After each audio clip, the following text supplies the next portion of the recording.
मेरे पिताजी।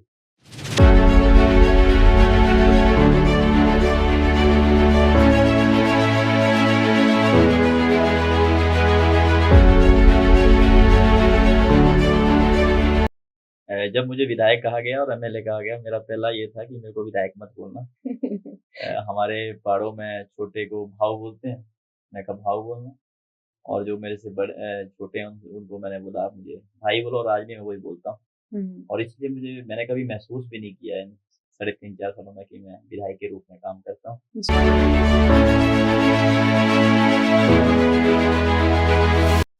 नमस्कार सभी दर्शकों को, आपका हमारे podcast channel the mountain echoes में स्वागत है। मैं साक्षी शर्मा आपकी होस्ट, और आज हमारे गेस्ट हैं आउटर सिराज के युवा विधायक लोकेंद्र जी। नमस्ते लोकेंद्र जी, आपका बहुत बहुत स्वागत है हमारे पॉडकास्ट में। धन्यवाद। तो आज के इस पॉडकास्ट में हम आपकी जर्नी के बारे में जानेंगे, आपके स्ट्रगल्स के बारे में जानेंगे, और वो स्ट्रगल जो शायद बहुत स्क्रीन पे कुछ और दिखते हैं, पर जो रियलिटी में आपने फेस किए हैं, वो सारी चुनौतियां, उसके बारे में हम आज बात करें। सबसे पहले तो मेरी ओर से और मेरे पूरे विधानसभा परिवार की ओर से, आउटर सिराज आनी विधानसभा की ओर से आपके चैनल को बहुत बहुत शुभकामनाएं, बधाई, और सभी दर्शकों को नमस्कार। जो जर्नी की आपने बात की है, मैं एक छोटे से परिवार में पैदा हुआ हूँ, और आनी विधानसभा के आनी के साथ 1 किलोमीटर साथ मेरा घर है, स्टेशन जगह है। और जो गांव है वो कमान पंचायत में हलोचा गांव आता है, जहाँ पे मेरे पूर्वज, जहाँ से हमारी जड़ है, वहाँ से हैं। और मेरे दादाजी और दादाजी स्टेशन में रहे हैं आने के साथ, तो वहाँ से शुरुआत हुआ है सफ़र हमारा। और जो आगे बढ़े हैं, स्कूलिंग मेरी सरस्वती विद्या मंदिर आनी से हुई है, और +1 +2 राजा रघुवीर सिंह मेमोरियल जो स्कूल है आनी में, वहाँ पे हुआ है। कॉलेज मेरा संजौली से हुआ है, विश्वविद्यालय से पढ़ाई हुई है।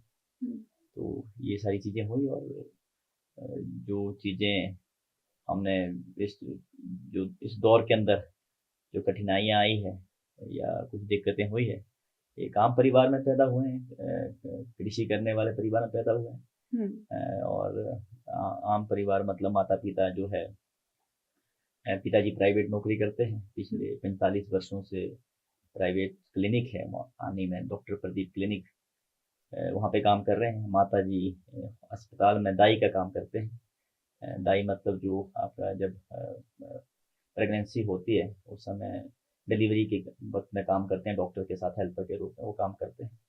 तो इस तरीके से जर्नी शुरू हुई है और आज आपके चैनल तक पहुंची है। तो आगे आनी विधानसभा के लोग इस जगह तक पहुंचाते हैं और उसमें कंटिन्यूटी में काम करते रहेंगे। जी सर, बिल्कुल। क्या बचपन से ये सपना था आपका पॉलिटिक्स में आने का, या फिर ऐसी कौन सी परिस्थितियां रही आपकी जिन्होंने आपको प्रेरित किया पॉलिटिक्स में आने के लिए? बचपन से कुछ अलग करने का सपना तो था। मतलब जो सरस्वती विद्या मंदिर पढ़े या गवर्नमेंट स्कूल में पढ़ाई जब हुई, वो चाहे भाषण के रूप में या कोई जहाँ पे कुछ गलत है वहाँ पे खड़े होने के रूप में। जी। तो पॉलिटिक्स जब हम छात्र जीवन में आए, राष्ट्रीय में जब स्कूल में था, तो हमने लगभग 3rd-4th क्लास से मैंने राष्ट्रीय स्वयंसेवक संघ हमने ज्वाइन किया, क्योंकि पारिवारिक पृष्ठभूमि राष्ट्रीय स्वयंसेवक संघ से रही है, जनसंघ से जुड़ी रही है दादाजी से लेकर। तो वहाँ से हम ये शुरुआत हुई है। तो जनसंघ राष्ट्रीय स्वयंसेवक जब संघ में जब आए, तो उस समय प्रारंभिक शिक्षा वर्ग जो होता है वो भी किया है उसमें। तो उसके बाद आगे चलते रहे, फिर पढ़ाई का दौर भी शुरू होता रहा। और जब हम संजौली कॉलेज में आए, तब छात्र राजनीति के अंदर आए और छात्र आंदोलनों में अपनी भूमिका निभाई। ये नहीं था कि हमने राजनीति करनी है, क्योंकि पारिवारिक पृष्ठभूमि वैसी नहीं थी कि हम जो है राजनीति करें। और जो एक कहावत भी कि पैसे वालों की ही राजनीति है, कि और लोग नहीं कर पाएंगे। तो हमने पिताजी या माताजी सब लोग बोलते कि पढ़ाई करें, पढ़ाई भी की, पढ़ाई के साथ साथ ये गतिविधियां भी जारी रखी और आंदोलनों में भाग लिया। और भगवान ने और महादेव ने चाहा कि हम यहाँ पे पहुंचे, जी बिल्कुल।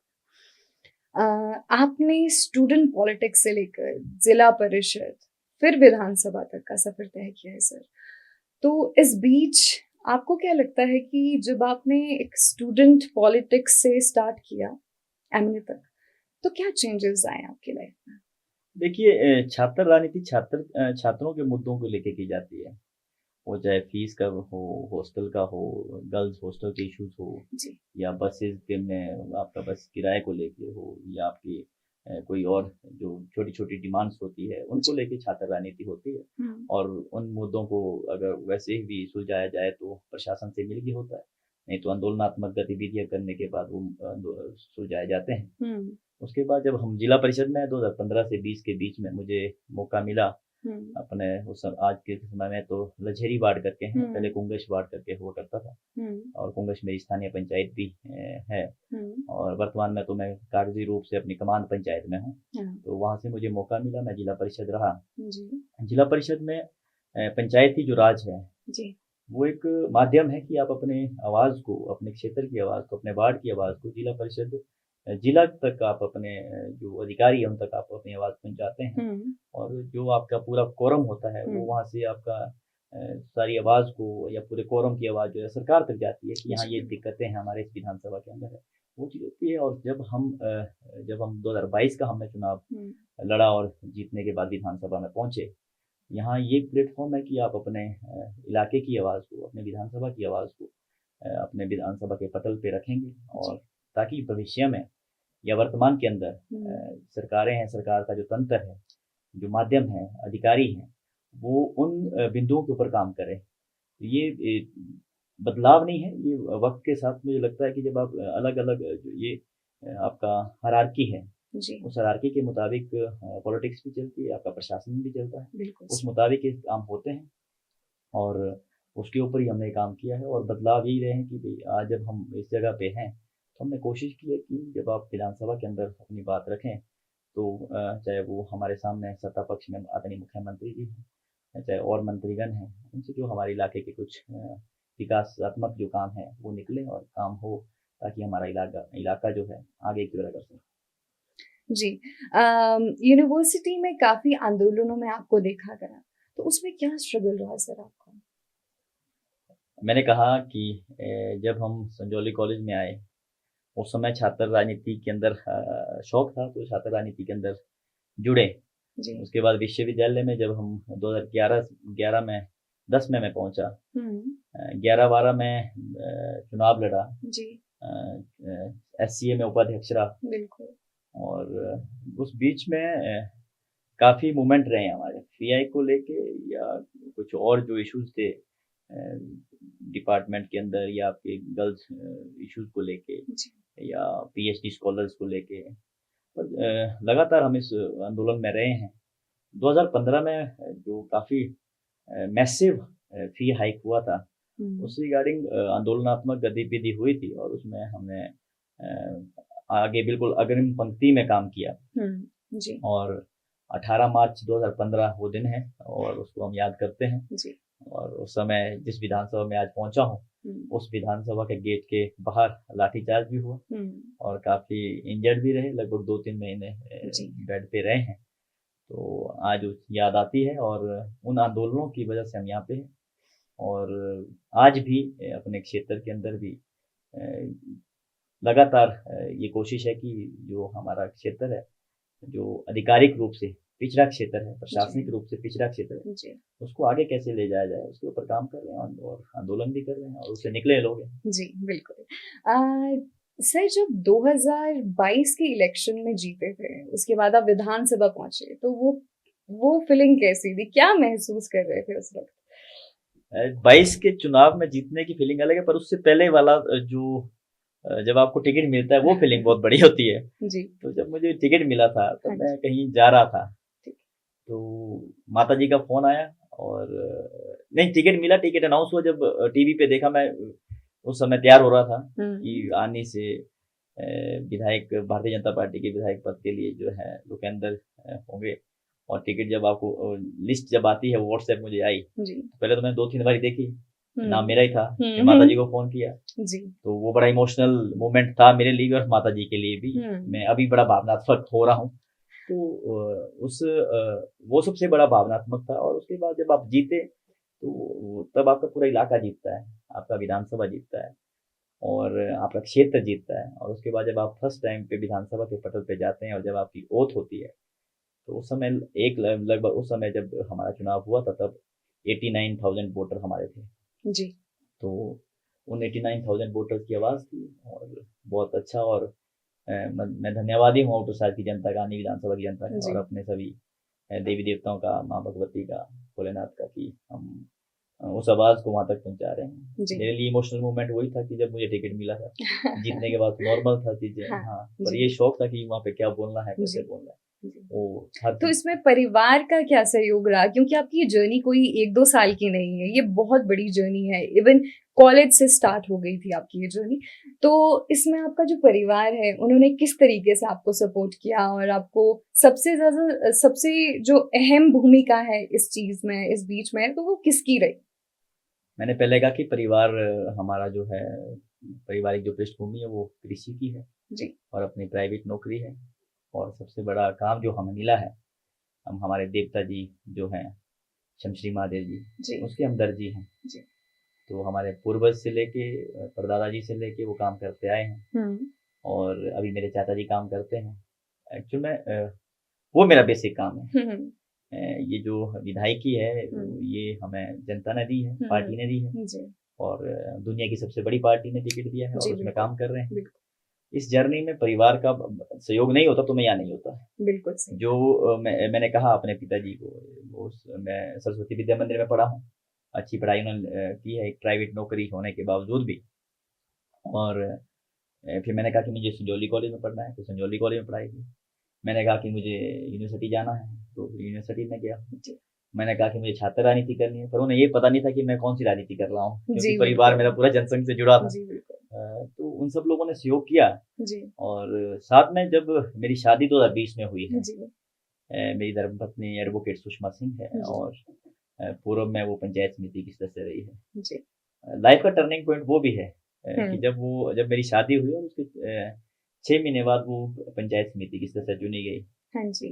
जबकि वो अपना अखिल भारतीय विद्यार्थी परिषद में कुल्लू कॉलेज में जॉइंट सेक्रेटरी के पद पे भी रही है। तो उन्होंने मेरी चीज़ को संभाला कि हमें यही करना है जी, बिल्कुल। तो हम उनका सहयोग, परिवार का सहयोग और जो जहाँ पे मेरे पिताजी काम करते हैं वर्षों से, जो हमारे अंकल है डॉक्टर प्रदीप सूद जी, उनका बहुत सहयोग रहा है, क्योंकि हमारा परिवार बचपन से, मेरे पिताजी 45 साल वहाँ पे हो गए हैं, तो बचपन से उन्होंने हमें पढ़ाई लिखाई भी करवाई, हमारी फीस भी दी, हमें यूनिफॉर्म भी दी। उनका सहयोग परिवार के रूप में मुझे मिला है और पूरे परिवार ने सहयोग किया है। मेरे घर के परिवार ने, मेरे चाचा ताया सभी लोगों ने, और उन्होंने मोटिवेट भी किया है।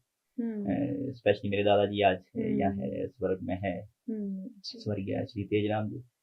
तो उन्होंने जिला परिषद से लेके मेरे लिए काम किया, पर जब मैं विधायक बना तब वो नहीं थे।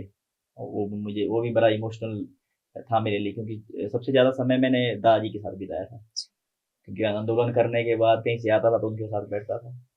तो ये सब लोग मेरे साथ सहयोगी रहे हैं।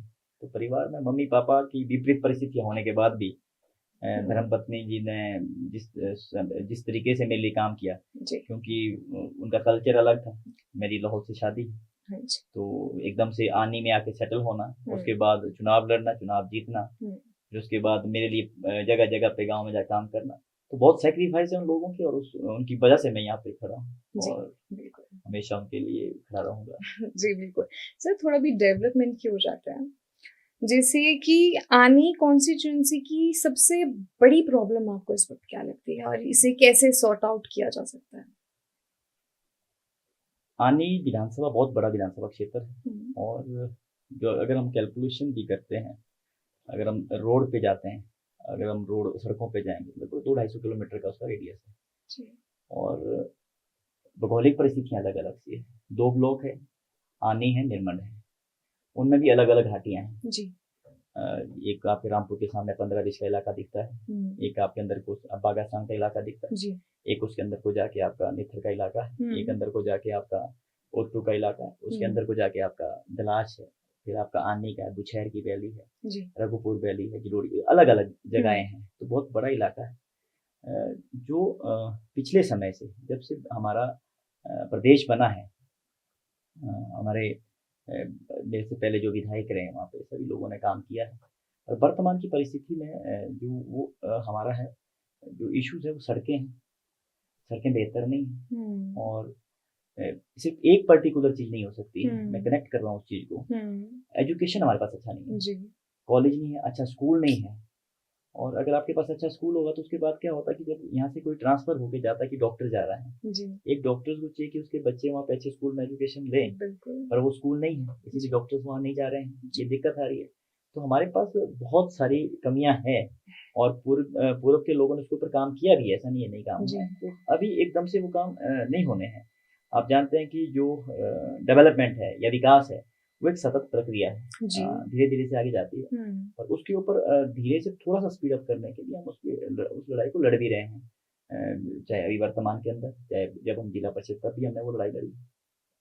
पर अभी बहुत सारी चीज़ें अगर आपकी सड़कें बेहतर हो जाएगी जी तो आपके या एक स्कूल हमें अच्छा मिल जाएगा। जी तो बिल्कुल जब स्कूल अच्छा मिल जाएगा तो नेचुरली हमारे वहाँ पे फ्लो बढ़ेगा। जी जब फ्लो बढ़ेगा, टीचर्स आएँगे और आपके डॉक्टर्स आएँगे, उनके बच्चे वहाँ पे पढ़ाई-लिखाई करेंगे, बिल्कुल तो अच्छा स्वास्थ्य भी मिलेगा जी और अच्छे लोग भी वहाँ पे आएँगे। इन बिल्कुल चीज़ों की कमियाँ हैं और इसके ऊपर अभी बहुत सारा काम करने को है। हाँ जी मतलब मेरे बिल्कुल मुताबिक मैं ये हाँ समझता हूँ, जी जितना छात्र जीवन से लेके यहाँ तक जो पहुँचा हूँ, हम्म जो अभी तक मैंने अपने जीवन का मैंने खुद जो मैंने आत्ममंथन या मूल्यांकन जो मैंने किया है, ये स्थिति हमारे यहाँ की है। जी बिल्कुल और कुछ लोगों की ये भी शिकायतें रहती है जैसे पार्किंग को लेके, पब्लिक वॉशरूम से लेके, रोड कनेक्टिविटी को लेके। सर इसके बारे में क्या इनिशिएटिव ले सकते हैं इन फ्यूचर? पार्किंग है और हुँ, नगर हमारा जो आनी है, जी, आनी पहले नगर पंचायत था 2022 से पहले, हुँ, वर्तमान में वो पंचायत है जी, और वो आपके पास लगभग जो 4 पंचायतें हमारी आस-पास बनती है, आनी है, जी, कुंगश है, कराना है, हुँ, बखनाव है, हुँ, उसका हब आनी है और वहाँ पे लोग लगभग 37 पंचायतों के लोग आनी में रहते हैं और साथ में जुड़ता हुआ करसोग विधानसभा क्षेत्र है। जी, साथ में जुड़ता हुआ आदरणीय जयराम ठाकुर जी जो पूर्व मुख्यमंत्री हैं, उनका विधानसभा क्षेत्र है। जी, वहाँ से भी बच्चों को पढ़ाई-लिखाई करने के लिए लोग क्योंकि नज़दीक वो पड़ता है और व्यापारी भी वहाँ से आते हैं, जी, काम करते हैं।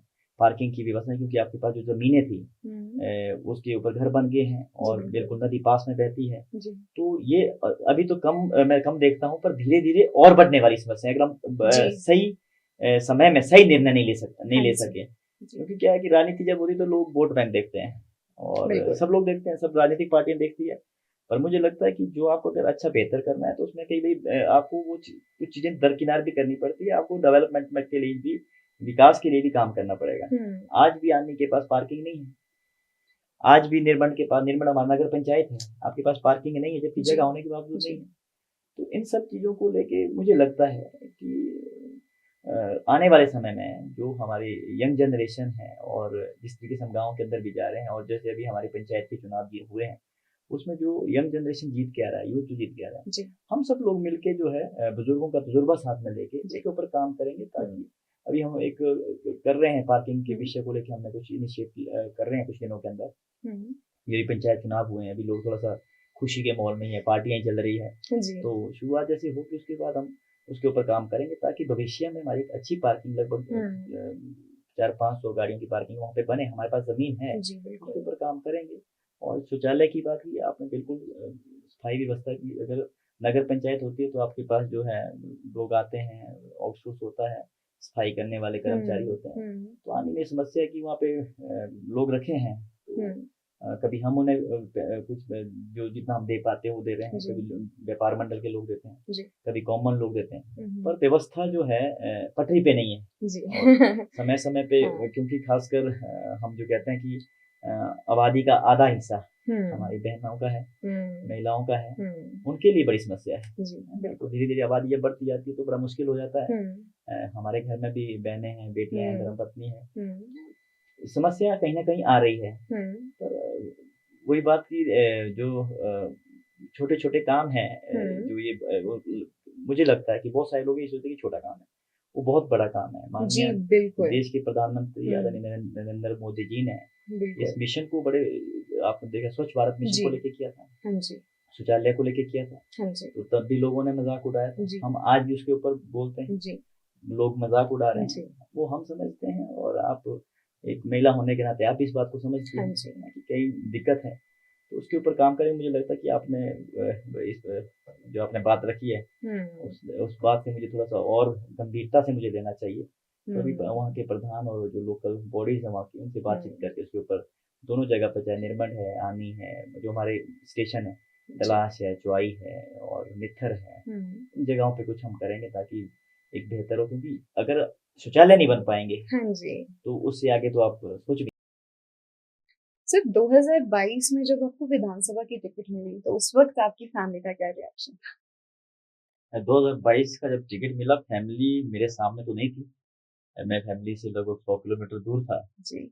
और फैमिली का रिएक्शन जब मैंने फ़ोन किया, हुँ, तो सब रो रहे थे। मम्मी से मेरी बात हुई जी। और मैं भी इमोशनल हुआ और क्योंकि वो इमोशनल इसलिए था कि अ, आपने 15 लगभग 2009 से जी, 10 से आपने छात्र राजनीति शुरू की। फिर आप जिला परिषद बने, फिर आपने 17 में भी चुनाव लड़ा, जी। विधायक का, उसके बाद आपने 22 में चुनाव लड़ा। हुँ, उस बीच में 2020 में धर्मपत्नी का भी चुनाव लड़ा। हुँ, हुँ। तो जब टिकट मिला तो इमोशनल थे कि भई मम्मी की वर्डिंग जो लाइनें थी, वो आज भी मुझे सुनाई देती है कि तूने मार खाई है, उसके बदले में तुझे आज अच्छा एक इनाम मिला है। जी, तो वो बहुत इमोशनल था और मेरे लिए भी, मेरे परिवार के लिए भी। तो वहाँ से आगे निकले और फिर चुनावों में गए। जी। आपका प्रदेश भर में सिर्फ़ प्रमुखता पे नाम आता है जब बात आंदोलनों की होती है। तो आप जेल भी गए थे उस बीच, तो उसके बारे में थोड़ा। मुझे लगता है हिमाचल प्रदेश की विधानसभा में लगभग हम जो छात्र राजनीति से लोग निकल के आए हैं, उसमें प्रमुखता से नाम आदरणीय जयराम ठाकुर जी का है। प्रदेश के जो पूर्व के सीएम रहे हैं, आदरणीय जो वर्तमान के सीएम हैं, आदरणीय सुखविंदर सिंह सुक्खू जी, और बहुत सारे आदरणीय सतपाल सत्ती जी, आदरणीय हुँ, विक्रम ठाकुर जी, हुँ, आदरणीय इंद्रेश शर्मा जी, जी। बहुत से लोग हैं, संजय शौरी जी, हुँ, जो लोग जो है छात्र जीवन से राजनीति करके, छात्र आंदोलनों के काम करके यहाँ हुँ, तक पहुँचे, उनमें से हुँ, हम लोग भी हैं। हुँ, हुँ। और और छात्र जीवन में जब आप आंदोलन करते हैं तो आपके केसेस बनते हैं जी, और बिल्कुल। लड़ाइयाँ होती है। तो उस समय जब यूनिवर्सिटी में जब फ्री हाइक हुआ था, हुँ, तब हमने लड़ाई लड़ी थी। लगभग 28-29 दिन मुझे याद है। हम जो हमारा शिमला नडियाद के साथ जो जेल है, कैथू जेल में रहे हैं। और फर्स्ट टाइम जब हम गए थे तो हम लगभग इन्हीं 35 के आस-पास दिन हम जो है लोग, एक पूरा ग्रुप था हमारा, पूरा एससीए का, जी। जिसमें हमारे मित्र पुनीत ढांडा जी और साथ में होशियार जी, हुँ, जो उस समय जनरल सेक्रेटरी थे, जी। और अखिल भारतीय विद्यार्थी परिषद के उस समय के बहुत अच्छे हमारे छात्र नेता थे, आशीष सिक्टा जी। हुँ, हम सब लोग कंडा जेल में रहे हुँ, और वो मतलब उस समय जेल जाने का एक्सपीरियंस है और उससे सीखने को भी हमें मिला। हुँ, क्योंकि जो भी हम आज भी अगर हम प्रदेश में नाम देखते हैं, हुँ, आदरणीय शांता कुमार जी का, जी। उस दौर में, इमरजेंसी के दौर हुँ, में वो जेल में रहे हैं और स्ट्रगल के बाद वो उन्होंने प्रदेश को भी सँभाला है। जी। आदरणीय जयराम ठाकुर जी जेलों में रहे हैं और जब छात्र राजनीति में रहे हैं। तो मुझे लगता है कि अगर आपको राजनीति को अच्छे से महसूस करना है, देखना है, जी। जब आप सामाजिक जीवन के अंदर होते हैं या छात्र हुँ, राजनीति के अंदर होते हैं, तो ये सब चीज़ें होनी चाहिए ताकि आपको लगे कि, और आपके लोगों को लगे कि ये हमारे लिए, हमारा जो ये नेता है वो लड़े हुँ, और बेझिझक होके लड़े। तो ये मैं जो समझता हूँ, मेरी अपनी व्यक्तिगत राय है कि जो आंदोलनों से निकले लोग हैं वो बहुत वैचारिक और बहुत दूरदर्शी लोग होते हैं। और मैंने तो पहले भी कहा आपको कि मैं राष्ट्रीय स्वयंसेवक संघ में भी रहा हूँ, जी, सरस्वती विद्या मंदिर में मेरी पढ़ाई हुई है। जी। तो हमने वहाँ पे भी जो आपकी लोगों की, जो जिन महापुरुषों की जीवनियाँ पढ़ी है, उनसे भी थोड़ा प्रेरणा मिलती रही है। तब हुँ, हम इस तरीके से आगे निकले। जी सर। सर पॉलिटिकल स्केड्यूल जो आपका बिज़ी इतना रहता है, उसके रहते हुए आप अपनी फैमिली को कैसे टाइम दे पाते हैं? मैं अभी विधायक बन के मतलब साढ़े 3-4 साल हो गए, अगला चुनाव आने वाला है। मैं आपको सच में बताऊँ, तो कई बारी मम्मी-पापा बोलते हैं कि यार रात को खाना हमारे साथ खा लें, हुँ, तो बड़ा मुश्किल हो जाता है। कभी जी। रात को 1 बजे पहुँच रहे हैं, हुँ, कभी 12 बजे पहुँच रहे हैं, तो 5 बजे निकल जाते हैं। जी, और जब से मैं छात्र राजनीति में रहा हूँ, जी, बिल्कुल। 2000 9-10 से, जब मैं 6-7 से लेके, हुँ, मुझे लगता है 2026 तक मैं अपनी फैमिली को बहुत अच्छे से समय नहीं दे पाया हूँ। हुँ, हुँ, जब मेरी शादी हो गई, शादी के बाद चुनावों के समय में भी अलग-अलग, और अभी भी कभी मेरी पत्नी शिमला, कभी वो विधानसभा में, जी। कभी कहीं और हम्म, मैं भी अलग-अलग जगह पे। जी। अभी 2-3 दिन पहले मैं लगभग 4 सालों के बाद अपनी धर्मपत्नी के साथ शिकारी माता भगवती के पास गया था। बस यही टाइम दे पाया हूँ इन पूरे समय के अंदर, और मुझे जी। लगता है कि रात को आना-जाना होता है, बैठना होता है, परिवार के साथ मिलना होता है कभी-कभी। अगर आपको सही तरीके से चलना, तो आपको परिवार का जो परिवार के अंदर जाके, जिसको हम परिवार प्रबोधन की संज्ञा दी है हम्म, राष्ट्रीय स्वयंसेवक हम्म, संघ में, जो पंच निष्ठाएँ हैं, हम्म, तो वो हम समय-समय पे करते हैं, और हम्म। ताकि एक परिवार का माहौल सौहार्दपूर्ण बना रहे, जी तभी बिल्कुल। राजनीति बेहतर हो जी सकती है। बिल्कुल। अगर आप एक पॉलिटिशियन नहीं होते तो आप क्या होते सर? देखिए, राजनीति जब मैं कॉलेज में आया, जब पढ़ाई-लिखाई हुई, पारिवारिक पृष्ठभूमि, या जो हम पिताजी ने भेजा या माताजी ने बोला कि हमें कुछ करना है ताकि हम जीवन अच्छा चले, वो हम्म, लोग तो स्ट्रगल करें, तुम अच्छा बने, जी। या तुम्हारी फैमिली अच्छी हो, तो उसके लिए तुम्हें पढ़ाई करनी है। हमने पढ़ाई की और सब चीज़ की, पर उस बीच में हम राजनीति की उस पे आगे, फिर उस बीच में 2015 कि मैं 18 मार्च 2015 को लाठीचार्ज, और फिर हमने तय कर लिया कि हमें राजनीति ही करनी है। और हम्म, अगर मैं शायद राजनीति में होता, तो मैं यही काम समाज सेवा का काम करता, या कोई जी। अपना कारोबार करते। और हम्म, मैं आपको बड़ा इंटरेस्टिंग एक चीज़ बताऊँ, जब मेरा प्लस 2 एग्ज़ाम कंप्लीट हुआ था, हम्म, तो उस समय सोलन में मशरूम बहुत होते थे। हाँ जी। तो बस आती थी सोलन से, हम्म, सैंज में उतरती थी, हम्म, और उसके बाद मैं आनी की कॉलोनी में जाके मशरूम बेचता था। और वो मेरा इसलिए उस समय था कि अगर मैं आगे आगे कॉलेज नहीं जाऊँगा, क्योंकि परिस्थितियाँ कुछ ऐसी थी कि कॉलेज भी नहीं जा सकता हूँ, कि कुछ काम करना पड़ेगा, शौक था कि पैसे कमाने हैं। तो मुझे लगा हम्म, कि मैं सब्ज़ी की दुकान खोलता हूँ, और एक अच्छी हम्म, सब्ज़ी की दुकान खोलूँ, तो अच्छा अच्छी, क्योंकि घर में खेत अपने थे, तो सब्ज़ी बेचूँगा, दूध बेचूँगा, तो हम्म, इस तरीके से काम कर सकता था। हम्म, पर वक़्त को और परिस्थिति को और भगवान को, महादेव को, माँ भगवती को कुछ और मंज़ूर जी था। बिल्कुल। आज मुझे यहाँ मौका जी। मिला है काम करने जी का। सर। सर जैसे कि देखा गया कि जो हिमाचल प्रदेश सरकार है वो इको टूरिज्म को काफी प्रमोट कर रही है इस वक्त। तो रघुपुर गढ़ में काफी युवा हैं जो कि टूरिज्म में इन्वॉल्व हैं हुँ। और फूड वैन्स चला रहे हैं, स्टॉल चला रहे हैं।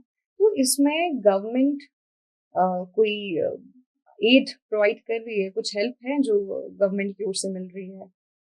देखिए साक्षी जी, ये जो इको टूरिज़्म का जो कांसेप्ट अभी जो गवर्नमेंट बता रही है, या हम्म, गवर्नमेंट का जो तंत्र है जो नीचे बता रहा हम्म, है, कम्युनिटी बेस्ड इको टूरिज़्म, जी, ये पूर्व की जयराम ठाकुर जी की सरकार ने लोगों को वहाँ पे स्थापित किया था, जलोड़ी पास में, या रघुपुर फोर्ट पे। आदरणीय जयराम ठाकुर जी हमारे वहाँ विधानसभा में आए थे, जब मुख्यमंत्री थे, तो काफ़ी लोगों को वहाँ पे रोज़ी-रोटी कमाने के लिए रोज़गार दिया था। हम्म, बात सिर्फ रघुपुर गढ़ की नहीं है, बात पुरानी विधानसभा की है, जिसमें आपका बागासान है, बछलेऊ जोत है, हम्म, और बहुत सारे हमारे पास ऐसे ओल्ड ब्रिटिश रूट है, जी, जिनको डेवलप किया जा सकता है। जी, परंतु रघुपुर गढ़ इसीलिए सुर्खियों में आया है, हम्म, क्योंकि पिछले काफ़ी समय से उसको उस ओर फॉरेस्ट महकमे ने ध्यान नहीं दिया है। हम्म, वहाँ पे लगभग 2019 से लेके, या उससे पहले से लेके, वहाँ के युवाओं ने काम किया है। हम्म, और जो पर्यटकों को सुविधाएँ दे पाए, चाहे रोटी के रूप में, किसी और चीज़ के रूप में, या बरसात के टाइम में रेस्क्यू करने के लिए, या बर्फ़ के टाइम में रेस्क्यू करने के लिए। ज़िलोड़ी पास, रेउसर और रघुपुर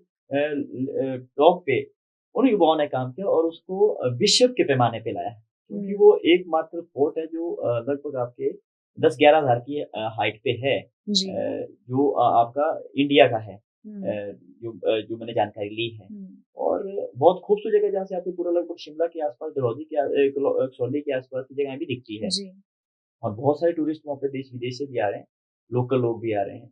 पर सरकार को लग रहा है कि, या जो सरकार का तंत्र है, हम्म, कि यहाँ पे मैं समझता हूँ कि वहाँ पे लोकल होने के कारण जो सरकार की वो एफसीए है, फॉरेस्ट हम्म, कंज़र्वेशन एक्ट है, जी, या एफआरए फॉरेस्ट राइट एक्ट है, उसके मुताबिक हमें ये मिलना चाहिए कि हम उसके ऊपर रोज़ी-रोटी कमा सकें।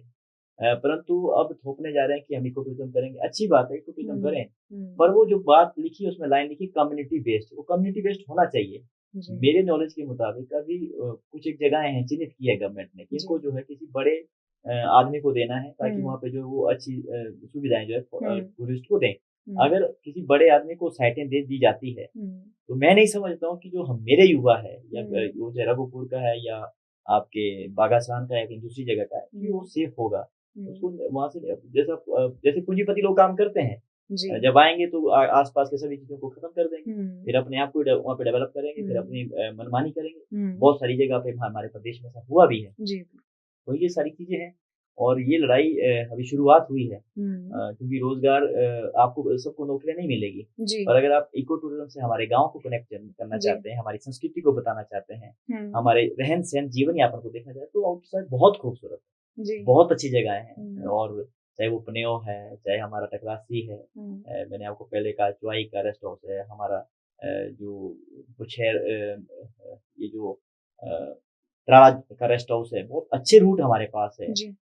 ये सारा सरशाह मरगी का इलाका है, मतलब बहुत खूबसूरत जगहें हैं। अगर महकमा और सरकार अच्छे तरीके से चाहे तो आउटर साइड के युवाओं को आउटर साइड आने की विधानसभा से बाहर जाने की आवश्यकता नहीं है। जी बिल्कुल। हाँ, जो लोग कहते हैं कि हमारे पास कोई रोजगार का कोई अच्छा साधन नहीं है, आप इस पॉडकास्ट से उन लोगों को क्या बताना चाहेंगे, क्या बोलना चाहेंगे? मैं अपनी विधानसभा की बात कहूँ जी। और पूरे देश की बात जोड़ रहा हूँ, चाहे आपका लेह है, जी। चाहे आपका गोवा है, जी। चाहे आपकी जो दूसरी जगह पे जाके आज जो वर्तमान के समय में जो बहुत बड़े-बड़े क्रूज़ हैं, जी। आने का युवा आपको हर जगह पे मिलेगा। हाँ जी। अगर आप गोवा के अरंबोल बीच पे जाएँगे, हम्म। लगभग आनी निर्भर से आपको 1000 युवा वहाँ पे मिलेगा, जी। जो हर चीज़ इटालियन है, यूरोपियन है, सब डिशेज़ वहाँ पे बनाता है। जी। आप अगर लेह में जाएँगे, वहाँ आपको आने का युवा मिलेगा। आप अगर मनाली में जाएँगे, वहाँ सारे होटल लिए आने के युवा मिलेंगे। अब धीरे-धीरे शिमला के अंदर भी आना चाहिए। जी।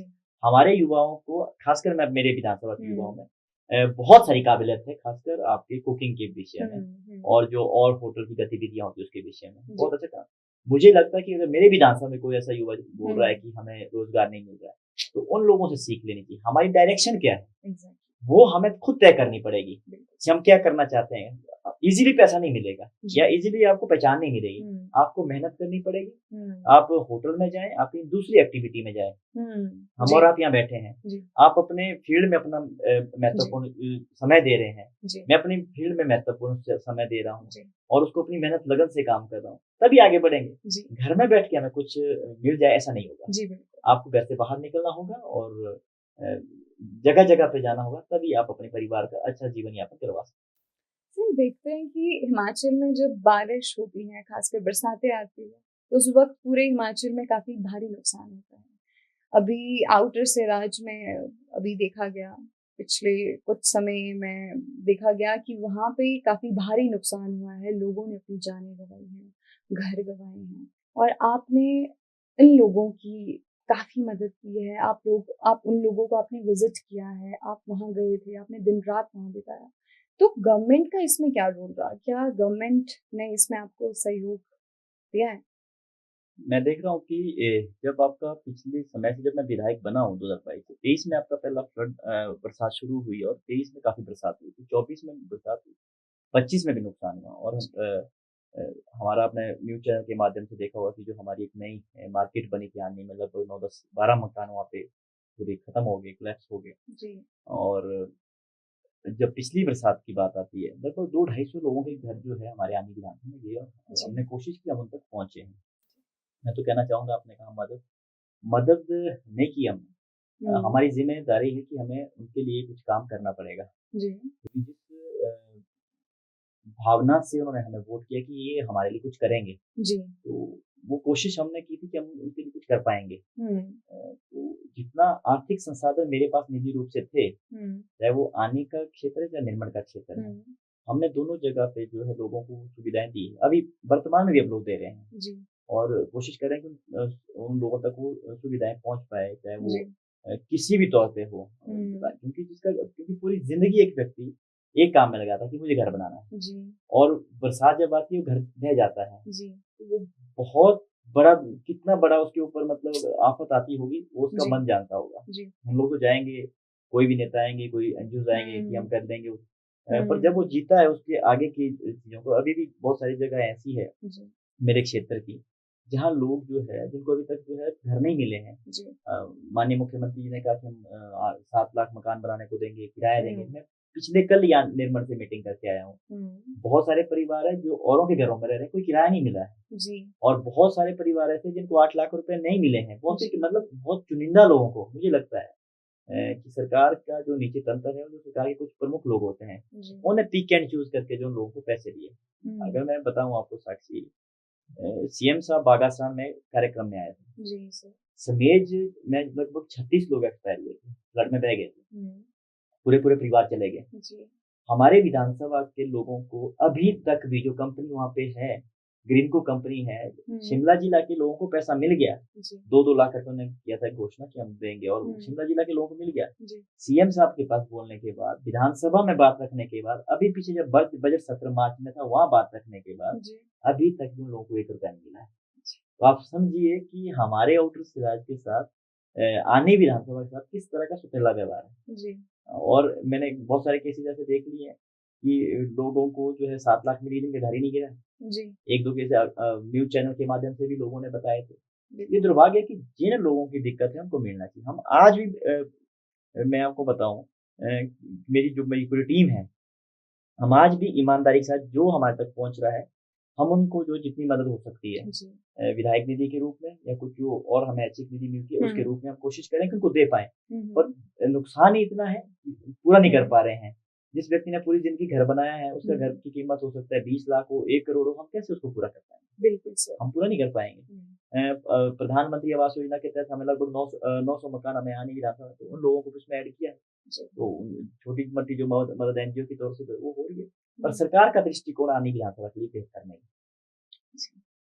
सर हाल ही में देखा गया कि विधानसभा सत्र में सीएम साहब ने आपकी तारीफ करी है, जरा इसे आप खुल के बताएं। देखिए ये बात शुरू होती है कि जब हमने दूध का जो विषय है, सीएम साहब ने कहा कि हमने ग्रामीण अर्थव्यवस्था को मजबूत करना है, उसके लिए हमने जो दूध है उसको बेहतर करना है और दूध के रेट हमने अच्छे देने हैं। और शुरुआत जैसे की है कि भई हम 61 रुपए देंगे, ये सब चीज़ें करेंगे, हमने उसके ऊपर बात रखी थी।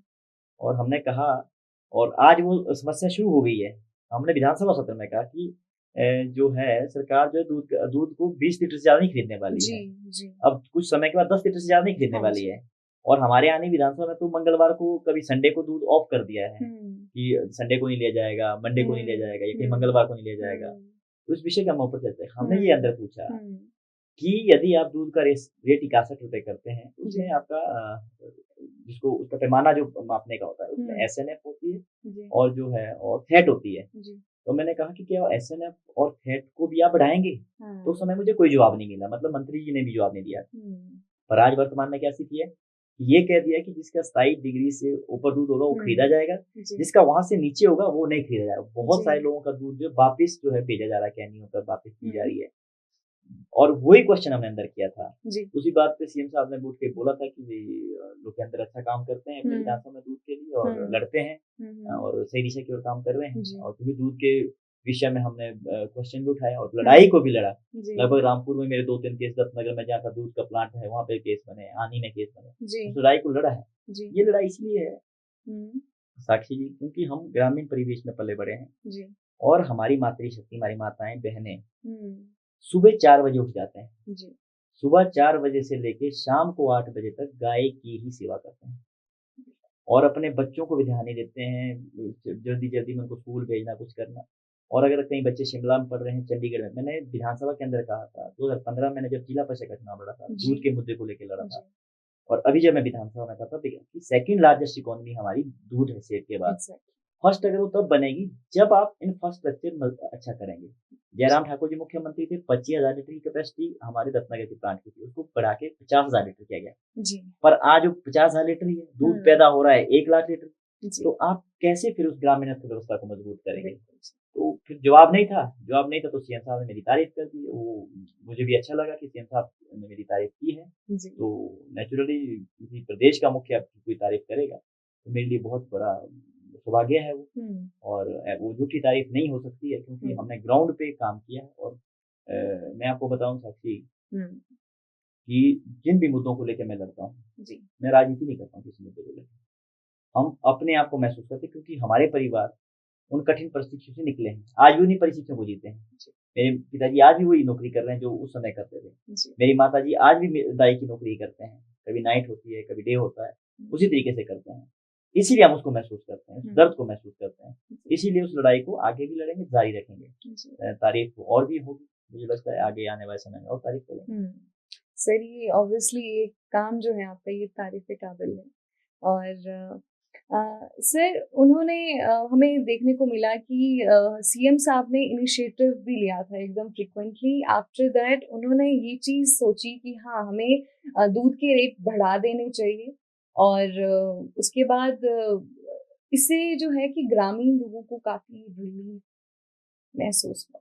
देखिए, उन्होंने ये काम किया क्योंकि उनकी जो परिस्थिति थी वो भी वैसी थी। आपने सुना होगा कि वे सीएम साहब ने लोगों के लिए जो है दूध के ऊपर भी काम किया है, जब वो उनका स्ट्रगलिंग पीरियड था, जब वो यहाँ पे कॉलेज यूनिवर्सिटी में काम करते थे। तो जो हमने भी सुना है कि दूध के ऊपर वो काम कर रहे हैं। मेरा क्वेश्चन सिर्फ ये है, या मैं चाहता हूँ अपने लोगों के लिए, दूध की पेमेंट आज भी नहीं मिली है। 3 महीने हो गए, मई से लेके आज जुलाई शुरू हो गया, पेमेंट नहीं मिली। हम चाह रहे हैं कि 1 से 5 तारीख के बीच में दूध की पेमेंट मिलनी चाहिए और वो डायरेक्ट महिलाओं के खाते में पहुंचनी चाहिए। उसकी शुरुआत देखिए, पर पेमेंट समय पे नहीं मिल पा रही है। उल्टा चोर कोतवाल को डांटे, मेहनत कर रही है, पर मिल्क फेडरेशन ये कह रहा है कि आप लोग जो है उसमें आनाकानी करते हैं, आप पानी डाल रहे हैं, ये सब कर रहे हैं। मुझे लगता है हमारे पहाड़ों में घास अपना है, मेहनत लोग करते हैं। कोई भी माता या कोई भी बहन गलत तरीके से दूध नहीं बेचती। वो भगवान को साक्षी मान के सुबह पूजा पाठ करके गाय के, हमारा आपके तो ओबरा बोलते होंगे, हमारे खुड बोलते हैं, वहां से शुरुआत करती है और शाम तक उस गाय के आसपास सेवा करती है। वो कभी भी नहीं चाहेगी वो गलत तरीके से काम करे, परंतु इस सरकार और इस सरकार का तंत्र और मिल्क फैट जानबूझ के महिलाओं के ऊपर आरोप लगा रहे हैं। फिर अब कुछ रैपिड फायर क्वेश्चंस की ओर बढ़ेंगे। आपके लिए सबसे पहले क्या आता है, पॉलिटिक्स, पब्लिक सर्विस या पर्सनल लाइफ, और क्यों? ये बहुत मतलब महत्वपूर्ण क्वेश्चन है और मेरे लिए राजनीति महत्वपूर्ण है और इसमें मैं ये जोड़ता हूँ क्योंकि जब आप राजनीति को बेहतर करेंगे, मैंने पहले भी आपको ये जवाब दिया है कि परिवार को बेहतर रखना पड़ेगा और परिवार और राजनीति इकट्ठा करने के लिए आपको परिवार जो प्रबोधन है उसमें जाना पड़ेगा, तब आप बेहतर कर सकते हैं। इसीलिए इन राजनीति और परिवार इकट्ठा। जी बिल्कुल। दूसरा सवाल ये है कि आपको जब पहली बार लोगों ने हमारा एमएलए कह के बुलाया था तो उस वक्त कैसा महसूस हुआ? जब मुझे विधायक कहा गया और एमएलए कहा गया, मेरा पहला ये था कि मेरे को विधायक मत बोलना। हमारे पहाड़ों में छोटे को भाऊ बोलते हैं, मैं कब भाऊ बोलना, और जो मेरे से बड़े छोटे हैं उनको मैंने बोला आप मुझे भाई बोलो, और आज भी मैं वही बोलता हूँ। और इसलिए मैंने कभी महसूस भी नहीं किया इन 3.5-4 सालों में कि मैं विधायक के रूप में काम करता हूँ और आज भी वैसे ही रहता हूँ। और मैं ये कहूँगा कि आपके इस क्वेश्चन का जवाब दूंगा कि बेहतर था, जो सोचा था वो हुआ है और बाकी ठीक है। आपके हिसाब से आने की सबसे बड़ी स्ट्रेंथ क्या है और सबसे बड़ी चैलेंजेस क्या है?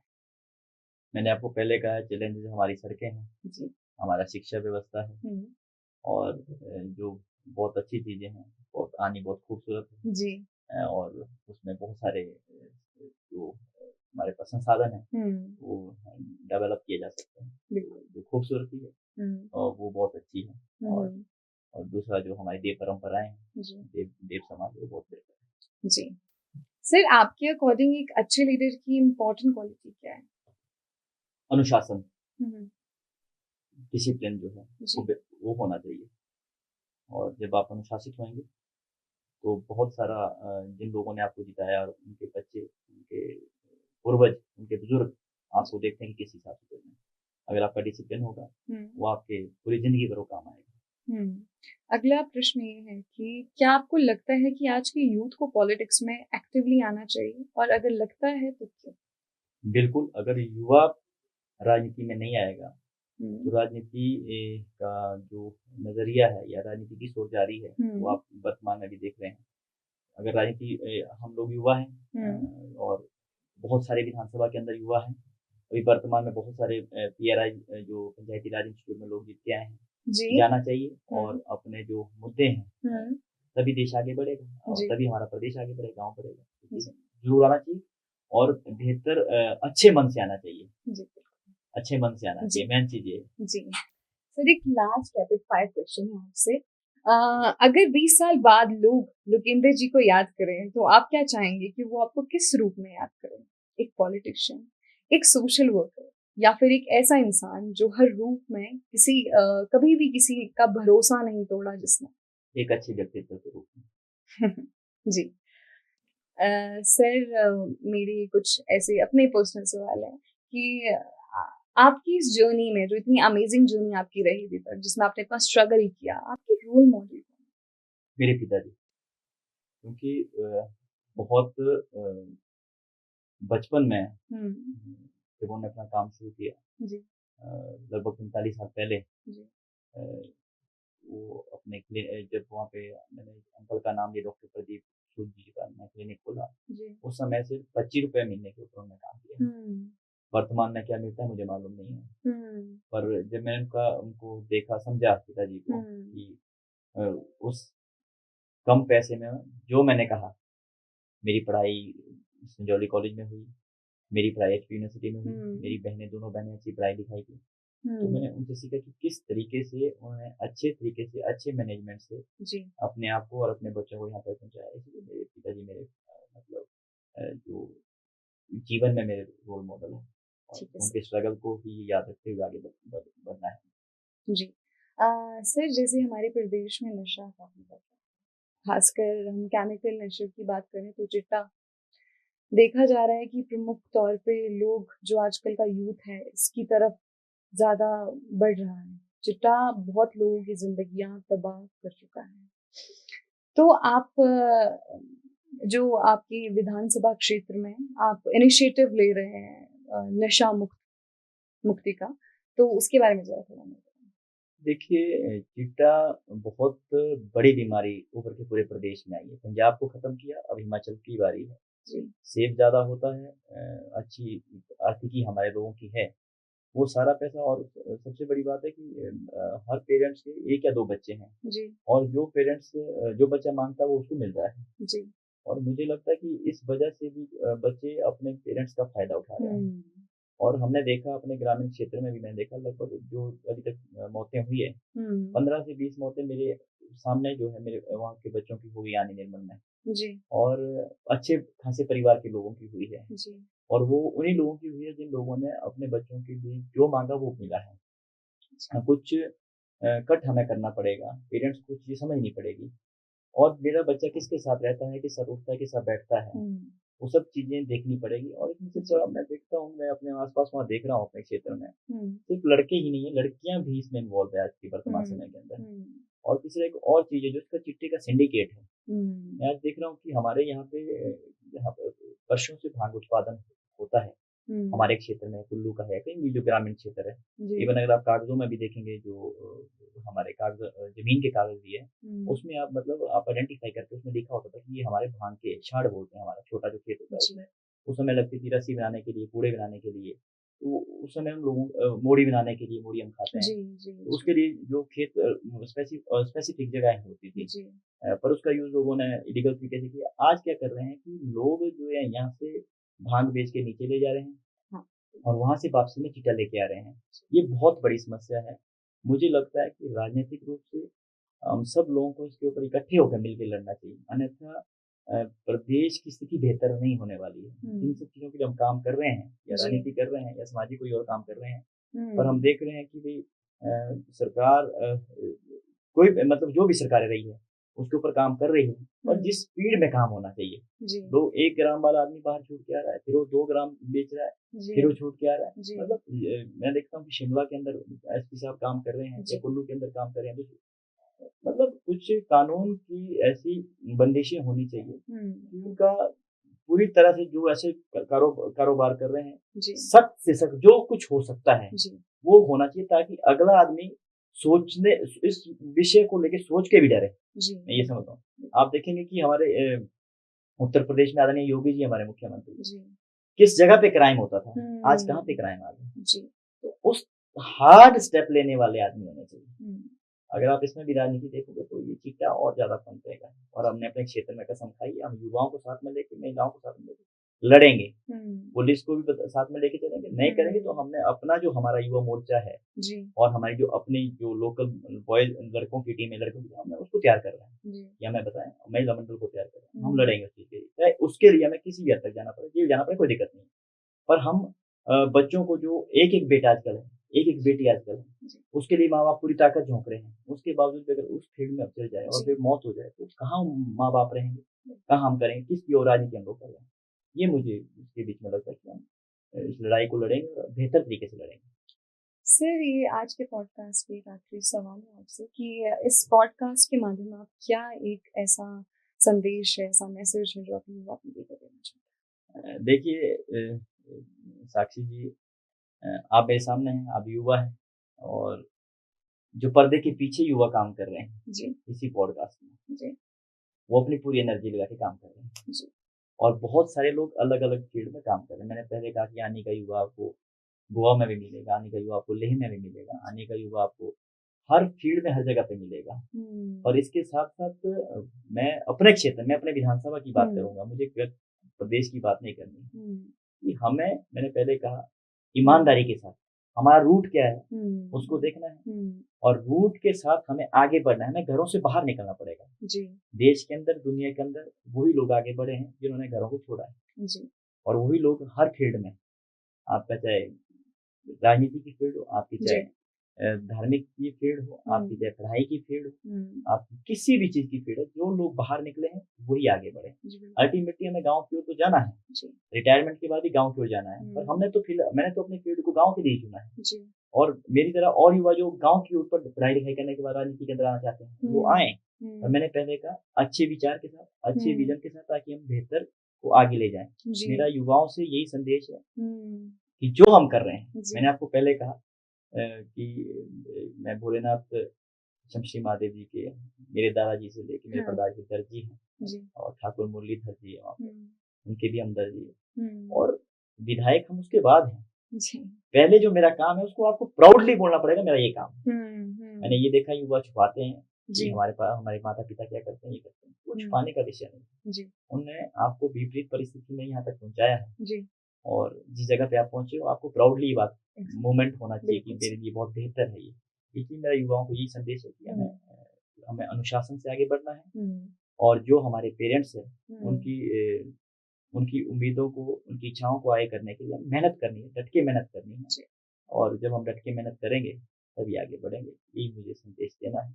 जी बिल्कुल सर, जैसे कि आज हमने देखा, आप जब आए तो आपके साथ कोई पीए नहीं थे आपके।